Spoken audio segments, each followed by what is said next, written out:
Welcome to the slop farm. Enjoy the video. You start by securing power and removing external cards to prevent I/O errors, then boot directly to recovery mode using the device-specific key combo. Once in recovery, you'll see options like Wipe Cache, Factory Reset, and Apply Update. Focus first on wiping the system cache partition because it clears temporary files that often cause loops. Make sure to confirm Cache Wipe. It's non-destructive to your apps and data. If you can access ADB, keep it ready for the next step. Once cache is cleared, attempt a normal reboot. If the loop continues, reboot into safe mode to disable third-party apps and identify corrupt apps causing the restart.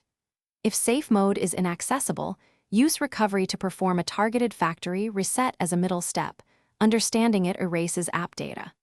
Make sure ADB is enabled if you have USB debugging. Connect to capture logcat output and inspect repeat error messages. This helps you decide whether an app, firmware, or kernel problem is responsible. You finish by performing a full factory reset when cache and safe mode do not stop the loop. This removes user data and often resolves persistent boot faults. Once done, reinstall only essential apps and monitor stability. If the loop persists, reflash the official stock firmware with the manufacturer's tool, follow device-specific instructions precisely.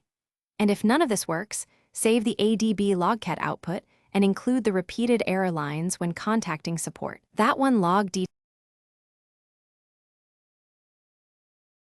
Thanks for watching. Consider subscribing if we helped you today.